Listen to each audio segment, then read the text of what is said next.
Greetings, everyone. Welcome to another exciting episode of the Never an Afterthought Show.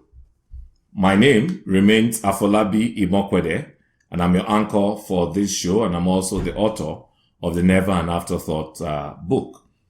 As is customary, we know that we join this conversation using our hashtag, the hashtag Never an Afterthought, and you can follow us across all our social media channels. Twitter at NAA_book, Facebook and Instagram at NA Afterthought. And you can also drop me an email, podcast@neveranafterthought.com. And we also read our comments. If you drop your comments on the chat line, if you drop your comments either on the comment section or the chat line of the platform wherein you're listening or watching me. I want to continue to thank you for your engagement. Last week we started a series or an episode titled Investing in You. And as you know, we had my good friend, my brother, Ogbeni Dipo, Dr. Dipo Awojide, join us from the UK. He joined us on that episode. And just as you also experienced it yourself, I had to pause him because time will not, the maximum time could allow us, and we had not yet dealt with all that we wanted to talk about, especially as I was seeing chat lines buzzing and your comments coming in. So as he did, he graciously agreed last week that he will join us again this week. And so I have him back by popular demand. But just before I bring him in, I want to read some of your comments that have come in. I have some feedbacks here from YouTube. Michael Hola. His question really is, and his question is to in fact, all the comments I have here are questions that are directed at my guest, Dr. Dipo Awojide.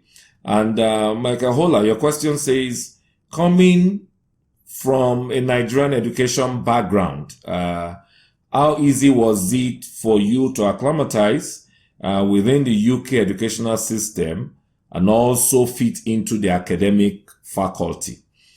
So coming from a Nigerian educational system, how easy was it for you to acclimatize to the UK educational system and also fit into the academic faculty? I have another one here from Instagram. I think it's at Collins Jean on Instagram.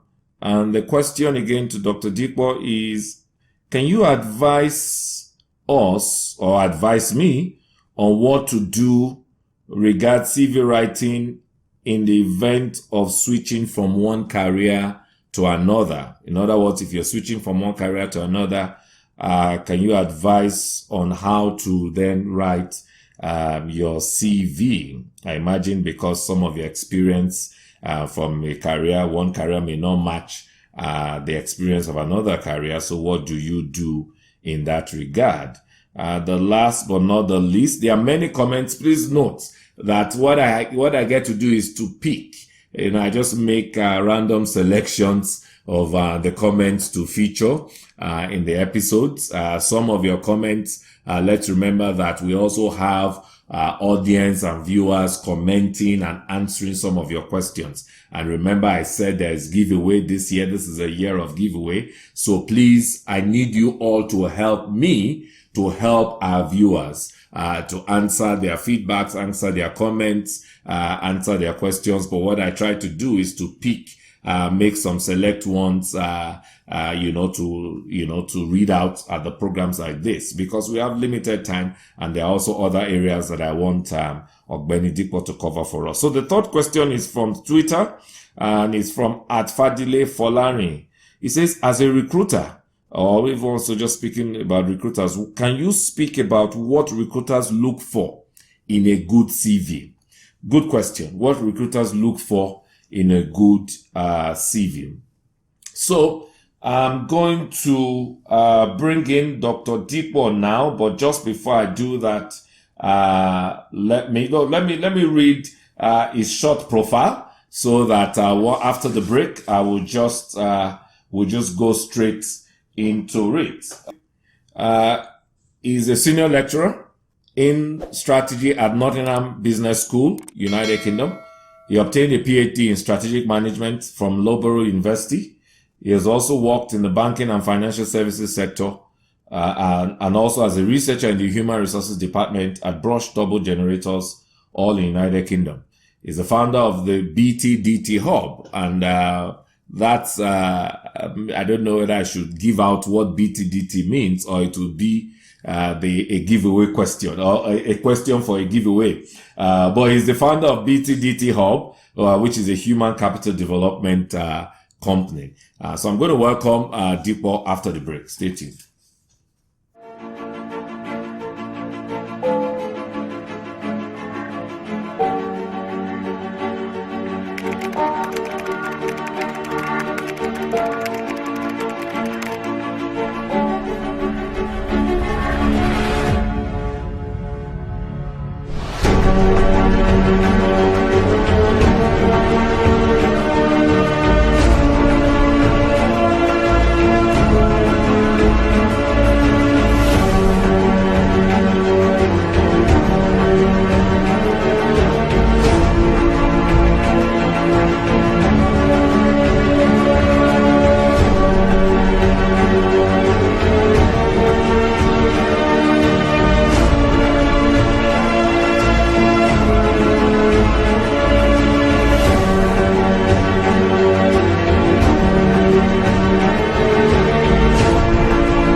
Thank you. If you're just joining us, welcome to another exciting episode of the Never an Afterthought Show. Today, I have with me Dr. Dipo Awojide, that I like to just simply call Ogbeni Dipo. He's here back in popular demand as we continue our episode on investing in you.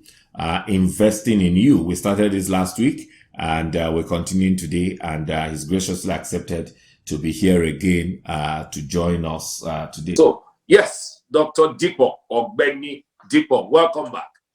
Thank you. Thank you very much, sir. Good.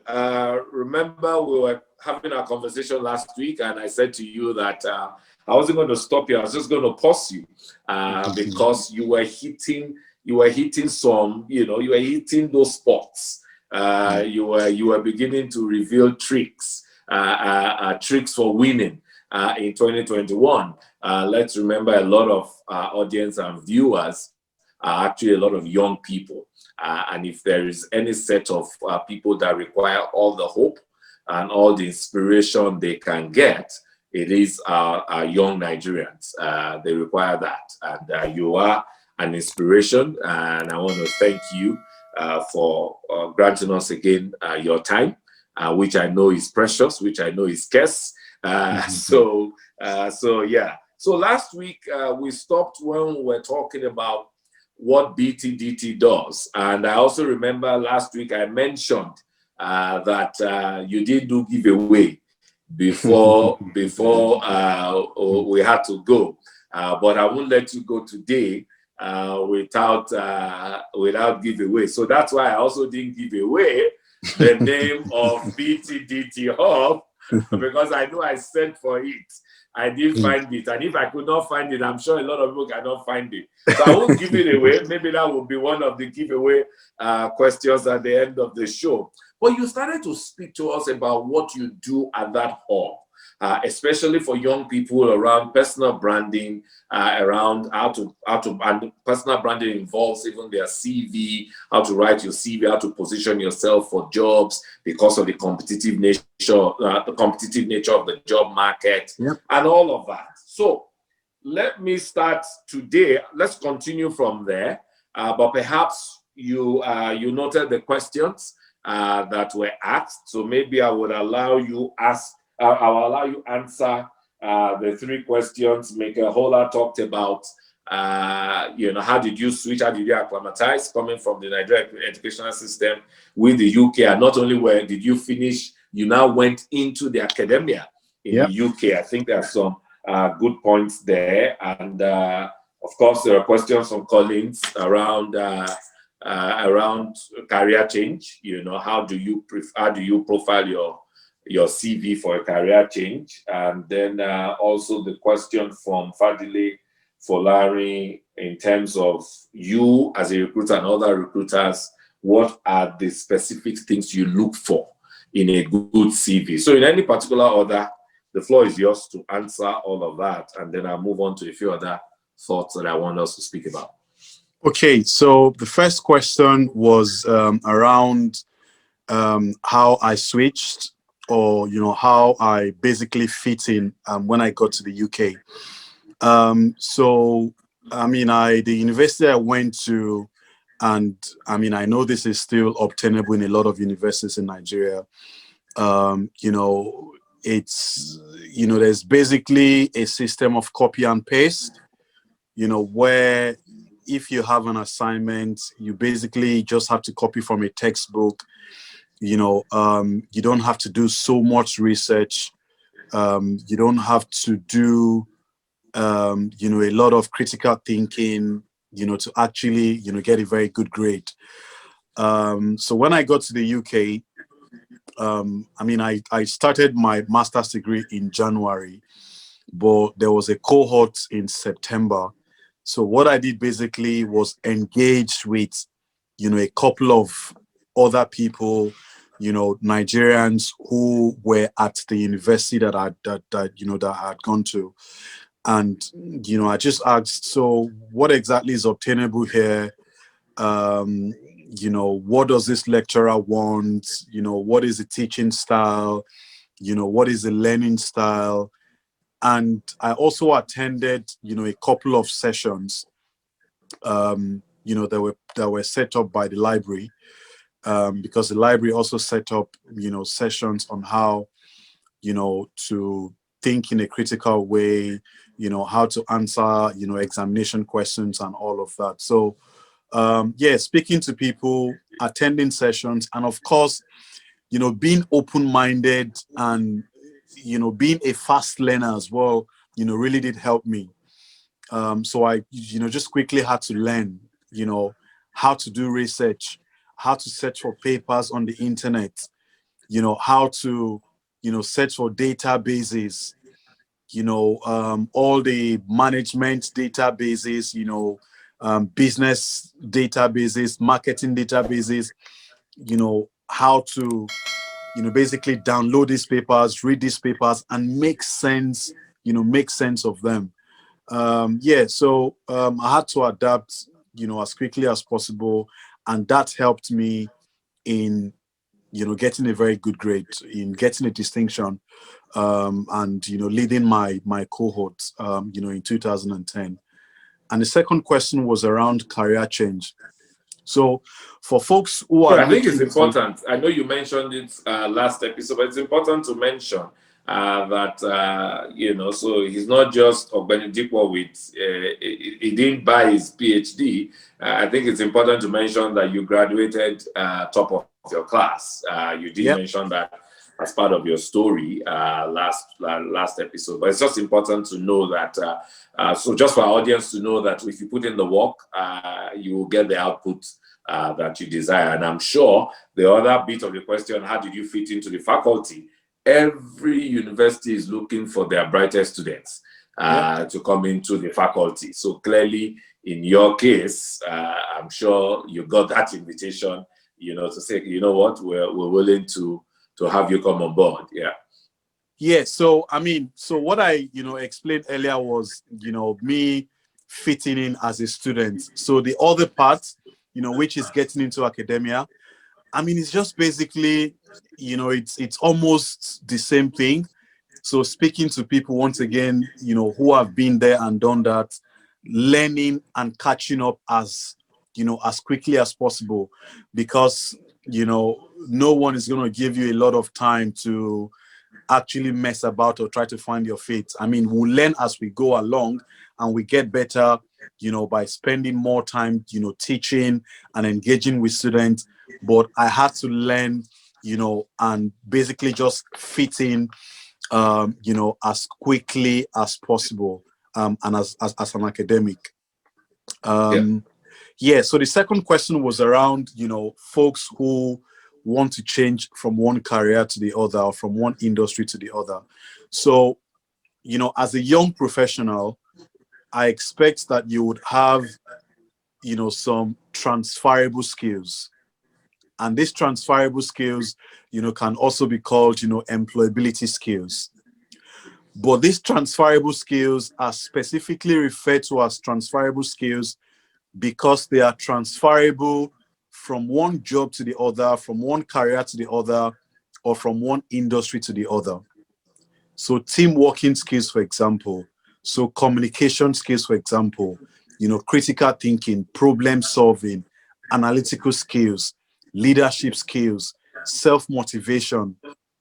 All of these, are examples of transferable skills. So if you want to switch from one job to the other, from one career or one industry to the other, you need to sell yourself on the basis of your skills. There are some technical skills that you would not have, that you would have to pick up, when you get into that new career. But you need to have a self-reflection. You need to think about, so what exactly are those technical skills? What exactly are those other competencies that I will need to brush up on? And once you actually switch, then you have to brush up as quickly as possible. You might want to take personal and professional development courses to actually improve your awareness, to, just become more aware about the new industry or about the new role or the new career that you actually want to get into.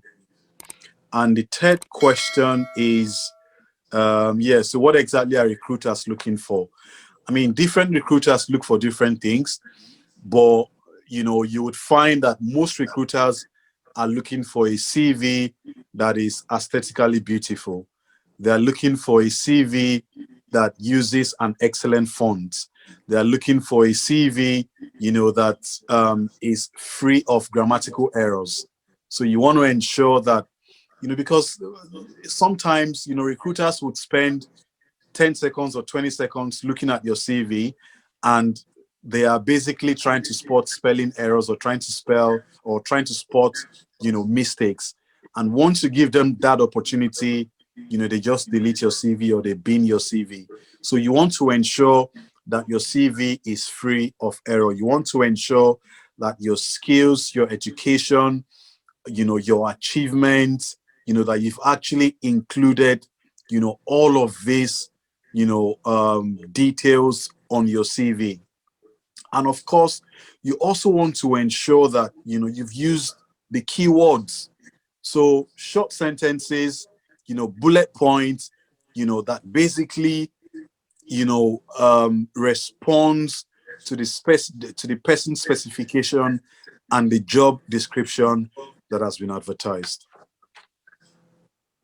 Thank you. We can go on and on, but time is never a friend, so we want to move on. So I read something in your profile, and I'll read it. It says in December 2019, you were unveiled as a top 20 LinkedIn voice for your personal and professional development articles and comments. And of course, in June 2020, also nominated for World Economic Forum Young Global Leader for the class of 2021. So first, let me say congratulations Thank you. to you on that feat. But the one I want to take you on is really about LinkedIn. And that is, I want you to speak to us about LinkedIn. How has it worked for you? And how can it guide our audience in attaining their career acceleration goal for 2021? How can it guide our audience, our viewers, in building, their networks, or even in building their enterprise, because it's not just about jobs or career.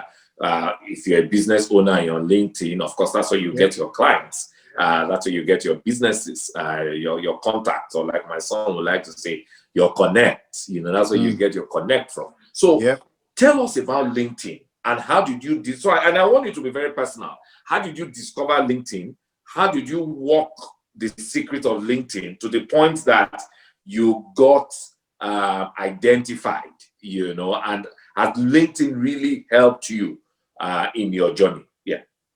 Yeah, so I started using LinkedIn, during my PhD.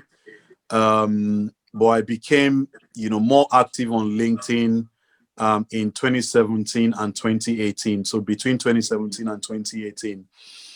So I, basically use LinkedIn or I used to use LinkedIn as a networking platform, just connecting with other young professionals.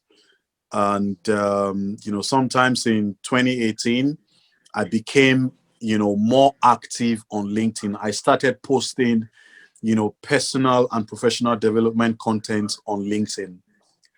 So I basically focus on two main, categories of content. So I focus on career advice and I focus on MSME advice. So the career advice, is basically, helping people who, want to advance themselves, providing my network with productivity hacks, you know, and for the MSME, it's basically, business advice, from my own experience, the things I've learned along my own journey, what you need to do in managing your team, what you need to do in identifying your market, what you need to do in, creating something of value that people would be willing to pay for. So, so I was just, sharing, or I've been sharing, my opinions on personal and professional development. And, I was recognized as one of the top 20 voices in the UK on LinkedIn for 2019. Wow. And, it was quite big. I felt very, very happy and very elated that, my hard work has sort of been recognized. And so I try to respond to people who ask me questions, because of course, when you share a message, you will get a couple of you get several people asking you questions. I mean, I don't reply everybody because of time constraints, but I try to reply to folks within my network. So yeah, LinkedIn has also been very good because of course I sell on the platform. I promote BTDT up on the platform, and I also, get so brands that want to promote themselves to other to young people in Nigeria. They come to me. Brands that want me to speak, on their platforms or to their team. They come to me. In 2020, I wrote an article for Uber. Uber Business UK. So they came to me, they said, "Oh, we see you have a PhD, on ambidexterity and organizational culture. Can you write an article for us on organizational culture?" And, I did get paid for writing an article, for Uber on LinkedIn. So, I mean, for all the young people out there, you might actually use LinkedIn to get a job. So for me, it's not about getting a job. For me, it was about, inspiring and motivating other young professionals, learning from other people, and of course, networking and selling on the platform. So for you, it might be, looking for a job. Maybe you're looking for a job, or you're looking for a new job, maybe your first job or another job. So if you optimize your LinkedIn profile, you can actually get headhunted on LinkedIn. There are stories of people, other young professionals who have been headhunted. So once again, just use the keywords, use the key industry words, use the keywords, for the particular job you're looking for, business development, strategy, operations management, use the keywords. So when recruiters actually search, for professionals in Lagos State or in Abuja or in the UK, for example, you would come top as, one of the people, one of the highly ranked people, so to say, or visible people on LinkedIn. And that, can present you an opportunity to be headhunted and recruited by a company. And of course, there are jobs advertised on LinkedIn as well. And with a few clicks, you can actually apply for jobs. Your LinkedIn profile is your online CV. So you want to ensure that it is adequately optimized. Now, thank you. And I like what you said because I think it was in maybe episode 4 or so last year, one of our episodes last year, where I talked about my guest on the show, Adora, had mentioned how 47% of employers actually said they will not originate, any job interview conversation with you if you do not have a social media footprint.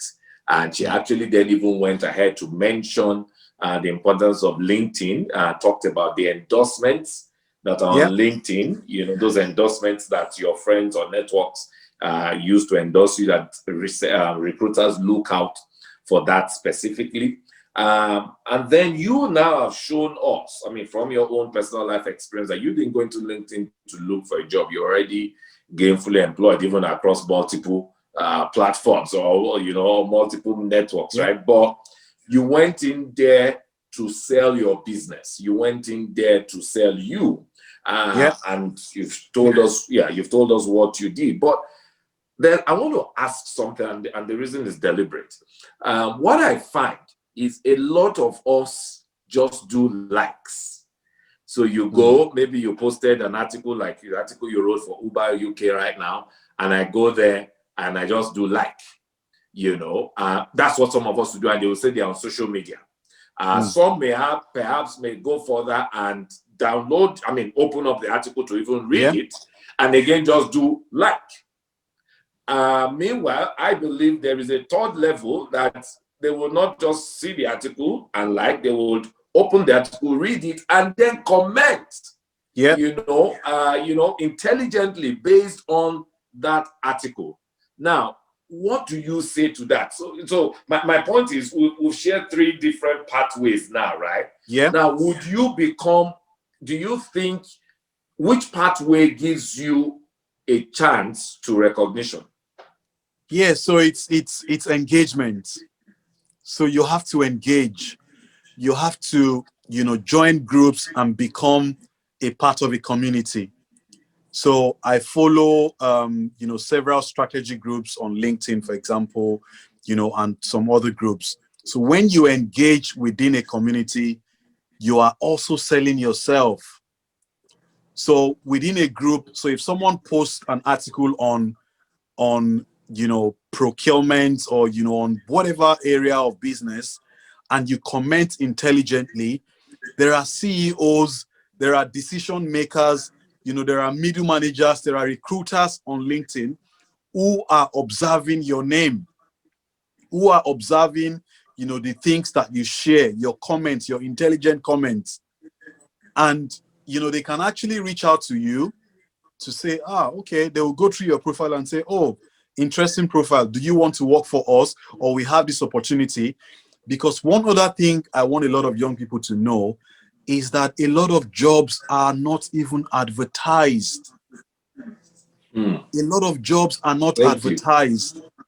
So if you engage adequately on LinkedIn, you're basically selling yourself. You're putting your name out there. If they don't come to you, if you shoot your shot or you go to them, and they've already seen your name within the community or on the platform, it becomes much more easier to sell yourself. Good. Thank you. I really needed us to underscore this because, yes, a lot of us will say we're on social media, we have social media footprints, but the question will be, what's the depth of what you have? Most of the engagement is just like, and I'm like, that is the dumbest, easy. Any fool can do that. Even robots will do that for you, right? Trolls will do that, but trolls will not comment intelligently. Now, that's where humans, because there was this buzzing topic we had last year about how humans can win over the robots, or how humans can win over machines in the 4th Industrial Revolution. And it's all about what you said, creative thinking, engagement, intelligent engagement. And so it's just so important, and so that way also, it's also important for our audience to know the various the value for each of the social media channel. You know, LinkedIn has its own core value. Obviously, Facebook has, Twitter has, you know, Instagram has. But the point for me is we should just not be content with just like. Yes. That's what I'm sure maybe 80% or 85% of our audience or social media footprints are just about likes. Not really posts, and not about engagement. Engaging posts. So I thought that was very, very that was important.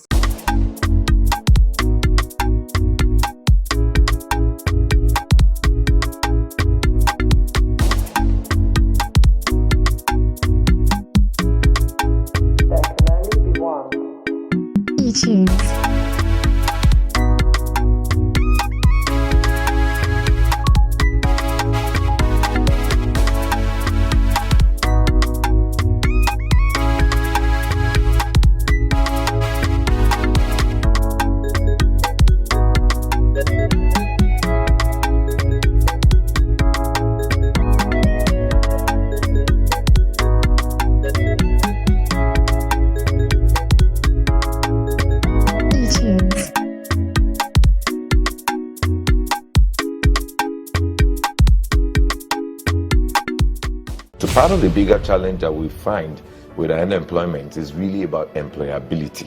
The focus really for our young people is really to pursue competence. Meanwhile, anywhere else in the world, your life hangs on the skills that you have and how well you're able to harness the skills that you have, and how well you're able to exchange that harnessed skills for commercial profitability. Today, we're going to be discussing the topic investing in you. The question is, why should we invest in ourselves? If we want to develop Nigeria, we definitely need to invest in human capital. If you want to be the best, for me, it was how much knowledge can I acquire? How much education? How much exposure can I get? You see people using one CV to apply for a marketing job, a procurement job, and you just can't do that. And so when we talk about investing in you, sometimes people think, it's a whole lot of work, they need a lot of money. But no, just you stopping the wrong things and picking up the right thing. Please join me on YouTube every Thursday at 6 p.m. West African time for another exciting and engaging episode of the Never an Afterthought Show. So if you're just joining us, you're welcome back again to the Never an Afterthought Show. We've been having an engaging time discussing investing in you with Ogbeni Dipo, Dr. Dipo Awojide. But Ogbeni Dipo is, I like to call him that, and that's actually his Twitter handle at Ogbeni Dipo. So you can go look out for him and join him and follow him and engage him even beyond this. But also remember that you can join this conversation with the hashtag Never an Afterthought and follow us across all our social media channels, Twitter at NAA_book, Facebook and Instagram at NA Afterthought, and email podcast at neveranafterthought.com. Yes. Just before we go, I want to ask you, Benedico, this year, you are a big influencer in the Twitter space and across all the social media channels. And I know you engage a lot on Twitter, and I also follow you on Twitter anyways. This year, I observed we started this conversation. It was like the Nigeria social media space or Twitter started the conversation around this Andrew is checking out. Andrew is checking out of Nigeria, immigration. And I don't know why it became, so there was the conversation of, if you're going to live in peace, don't denigrate those of us who are still back in Nigeria. And if you also leave, nobody should be against you leaving, especially wherein we all know the challenges of Nigeria. We don't need to discuss it here. We all know you're a passionate Nigerian. I noted that about your profile and what you said. So we know the challenges that we have, and we know the opportunities, for our young people beyond the shores of Nigeria. Now, for me, and both of us share the same profile, I have been privileged to study abroad, work in the abroad, as you like to say, colloquially, as we like to say, and obviously, back in Nigeria now, I've worked not only in the private sector, also in the public sector, and I think there is enormous value, in just what you call, in the exposure, in the cross-pollination, that cross-pollination that come, from being exposed to both worlds. And I'm sure the same will be of your own experience as well. So I don't join the band, of those who, I don't see why there should be anyone denigrating the other. But because it's a topic, it's a buzzing topic right now, and I also follow some of your conversations in that area. I want you to speak to, I want to get your thoughts and perspectives, and considering all that we've also spoken about both last episode and also this episode, where do you align? What's your advice, to young Nigerians or any Nigerian at all, or families who are living for Canada, UK, America, where else? Yeah, so I wouldn't begrudge anybody who wants to study abroad, and I don't think anyone should begrudge anyone who wants to study abroad. Studying abroad, is actually very, very good for individuals and for nations. I'm sure you are familiar with the story of the Chicago Boys of Chile. The Chicago Boys of Chile were a group of economists, that went to the USA to study in the late 70s and the early 80s. And they, most of them actually returned back, to Chile to impact their country.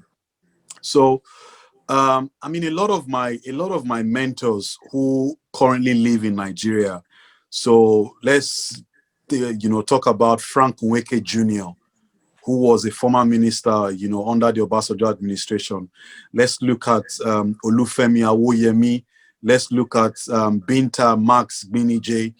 Look at people like Dr. Ayoade Alakija. And a whole lot of other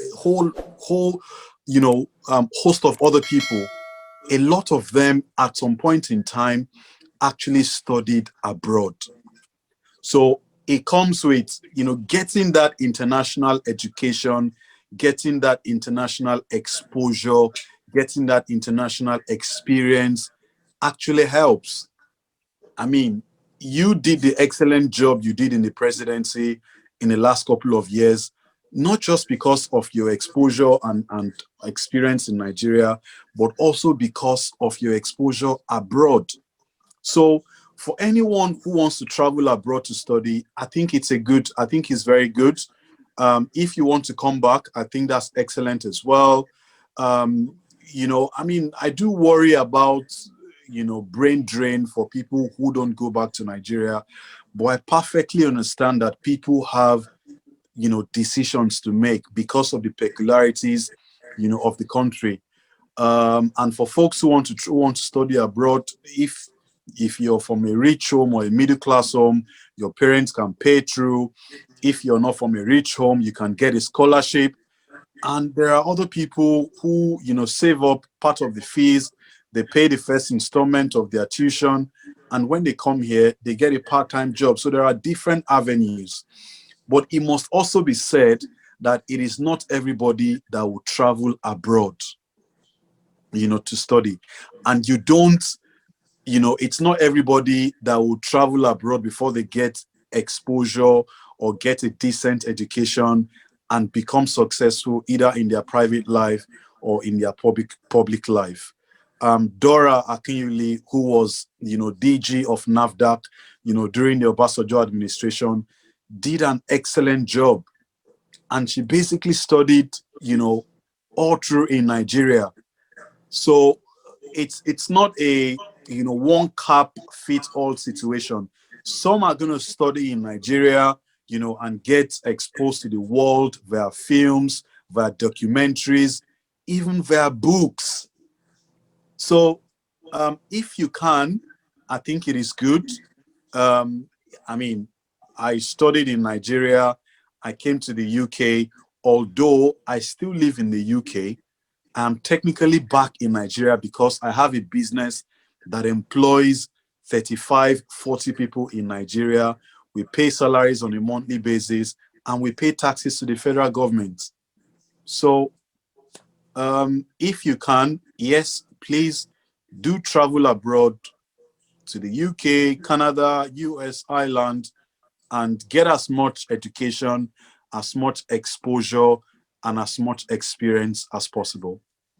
Yeah, I mean, thank you. And true, the exposure is very important if you can. Now, if you don't, if you can't, again, it doesn't matter. I mean, you said it there. You can be mentored by books, by films, by it's just knowledge is all about being inquisitive.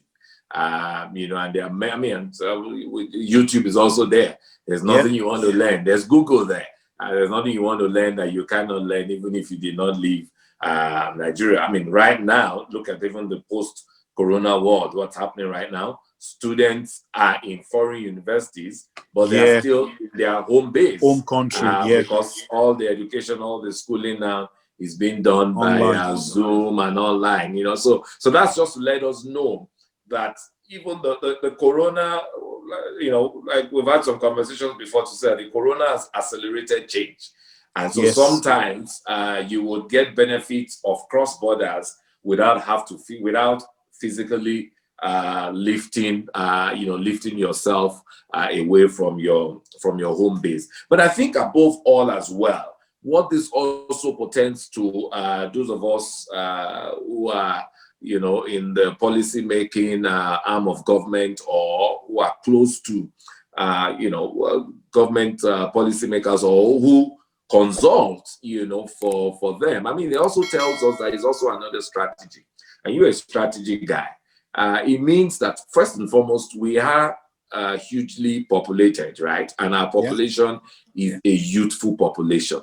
And these countries that we're all going to, they actually need a lot of the younger workforce. I mean, Canada, for example, needs a lot of younger workforce. So what does it tell us? It means that as a country, we can actually define export of human capital as a strategy. Now, whether we defined it or not, the country already is benefiting from the huge volume of remittances that happen anyways. Remittances that are running into trillions of naira every year, consistently, to the point that CBN recognizes it. So, and this is us, we have not even taken an active position as a government, to say that we'll focus on exporting human capital, we'll train our people and then export them. I mean, other countries do it. Philippines and India and co, they do that. So again, I don't see anything wrong about those exposure. Yes, brain drain is important, but then brain drain is a concern. But then we also must position ourselves, to attract our best, our best back, and also they attract the best of others into our own country. Used to be in the same Nigeria. University of Ibadan medical. Most of the medical students there were from out of country.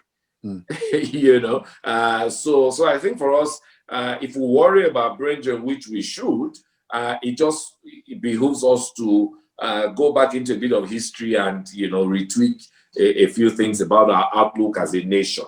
But just in that conversation, I think you said everything that's important. It all comes together for us. I mean, my last point before I let you go, finally, we started and we've been talking about investing in you. And I know that word investment, the next word after investment for it to be attractive is returns. So I want you to close us out by telling us how do you judge the returns on the investment you have made in yourself?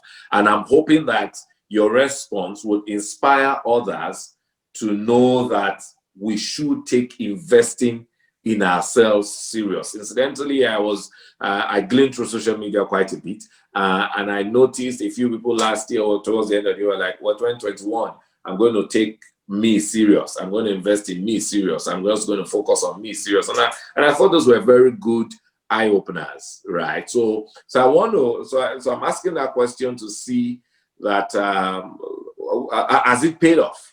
In returns, the investments you've made in yourself in the last 10 years, has it paid off? And if it has, how do you, Yeah, definitely. The investment I've made in myself in the last 10 years has actually paid off because, of course, I'm a thought leader, on, careers and personal development and MSME development and a few other areas.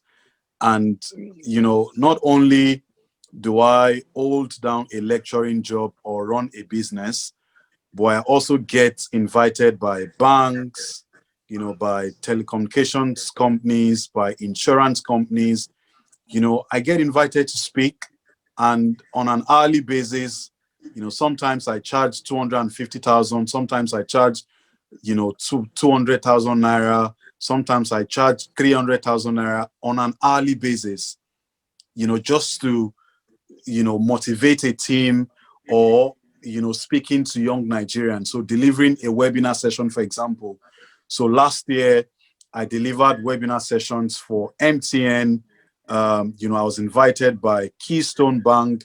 I was invited by Union Bank, by Nexford University, by the British High Commission in Abuja, and, a host of, other organizations. And I get paid. So I can only get paid for speaking, to teams and to other young Nigerians or other young professionals, if they know that I have something to deliver. And I can only have something to deliver or continue to have something to deliver if I continue to invest in myself. So it's not just about, having a PhD. It's also, being commercially aware. Is also understanding the jobs and the skills of the future. So it's also knowing, so what are the peculiarities of the job, of a particular economy? What sort of jobs do young people need? What sort of direction do companies need?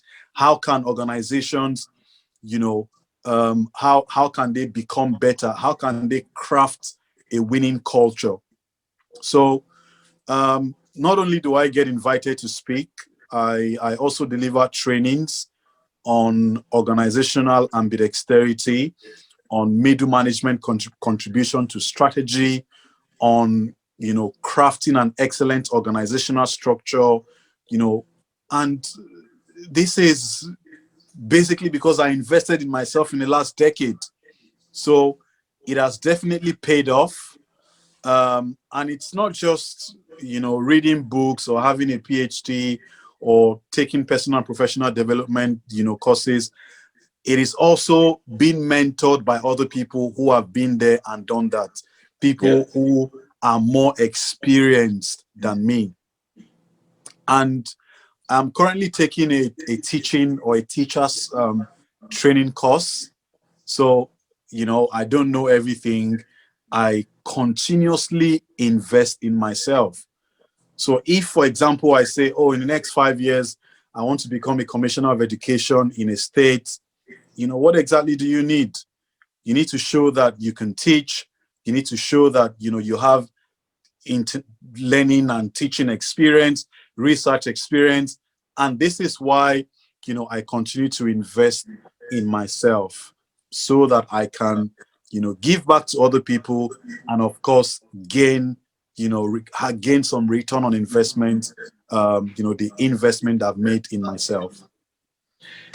Thank you. I mean, there's nothing to hide. The reality is, if you get it in, you can get it out. If you invest in yourself, then you can get it out. And in getting it out, the overflow will impact on our communities. They will impact in our society. They will impact in our world. And the truth is, this post-corona world that we hope emerges soon, because we're all tired, needs a whole dose of this, this whole, giveaways from ourselves. I was speaking in our first episode for the year about how empathy is not weakness, and the world needs a whole dose of empathy, kindness. We can't have enough of it. But just like I assured our viewers, I won't let you go without a giveaway. So what giveaway are you giving viewers? So we're gonna give viewers 5 free CV reviews, courtesy of BTDT Hub. Thank you. I mean, it deserves a big round of applause. I'm sure that the production team know what to do when they get to that point. But yes, thank you. And how should we pick those 5? Is there anything you want them to mention, or what is it that? I think perhaps people who share this video on their platforms. Okay. So maybe the people who share this on their platforms and get the highest retweet or the highest engagement. Okay. Members of the production team, if they want a free CV review as well, exactly. We definitely can offer that to them. Yeah, but thank you. But again, please, before I let you go, we said this year that it's about connectedness. You are now our first guest, but this is our second outing with you. Let us. How can our viewers? Because there will be more than 5 that need this service, but how can they get to know about BTDT? Where are you? How can they contact you? How can they reach you? Yes, you have the phone. Yeah, so we are BTDT Hub across platforms. So on Twitter, on Instagram, on LinkedIn, and of course on Twitter. And our website is www.btdthub.com. So it's www.btdthub.com. So we are active on LinkedIn, Twitter, Facebook, and Instagram. In fact, we are active on Telegram as well. So so different platforms, BTDT Hub. Okay. So Ogbeni Jipo, I don't know. We could keep you here, and go on and on and on. But I'm sure there will be much more platforms, webinars or some of our other events that we would invite you. And the good thing about the world now is that the world is social. So we can always connect, and even our viewers and our audience can always connect. So yes, guys, it's been an awesome time with Ogbeni Dipo. There's so much that we can learn. He spoke about the role of mentors. He spoke about the skills, that transferable skills that you require if you are changing careers. Again, mentioning same skills we've been talking about since last year across our previous episodes: teamwork and collaboration, communication skills, critical thinking skills, problem solving, and again, leadership are some of those transferable skills that you would require if you are involved in a career change. And then, of course, what recruiters are looking for is spoke about a CV, your CV being having the aesthetics of your CV. Of course, grammar. You don't want to make grammar mistakes. The key focus of any recruiter is to eliminate. There are multiple CVs that come in for a job position. So you don't want your CV to be the one that can be easily eliminated. And for that not to happen, the importance of keywords, matching, tailoring your CV to the requirements that the recruiter has already put on the job description. And of course, your cover letter as well. You just don't want to send your CV. You want to do a personalized cover letter. In terms of LinkedIn, he shared with us how he has used LinkedIn as a personal networking tool. You can use it to find jobs, as he mentioned, but also as a personal networking tool. And above all, he did mention the critical role of intelligent engagement across your social media channels. So don't just be liking, like. That's all across your Instagram, Twitter. All you do is like. No, engage, especially if you're on LinkedIn. Engage in intelligent, intelligent conversations. That's why the comment page, the comment sections are there. So and above all, it says you should join some networking communities on LinkedIn and be active as well. So I think the summary of it is engagement. And really the truth is, why should you invest in yourself? If you don't invest in yourself, then you cannot get it out. But if you get it in, then it's easy for you to get it out. Don't forget to subscribe. Please subscribe to our YouTube channel. You also want to like, and of course, you want to share with your friends and your networks. And again, the conversation does not end here. He's already given us a giveaway. He's committed to a giveaway, courtesy of the BTDT Hub. So 5 CV reviews to our most engaging audience. I will allow my book team will define the terms, and they will let you know.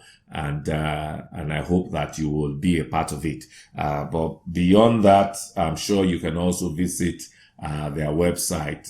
So till I come your way again next week, the conversation continues. #Never an Afterthought across all our social media channels: Twitter @NA_book, Facebook and Instagram @NA Afterthought. Email me podcast@neveranafterthought.com. And as you know, we glean your comments in the comment section. So again, don't just like, please leave intelligent comments. Till I come your way again next week, same time, same platform. Remember, stay safe, stay well. You know how to stay safe and stay well. Wear your mask, social distance, and above all, keep winning. God bless you. Thank you.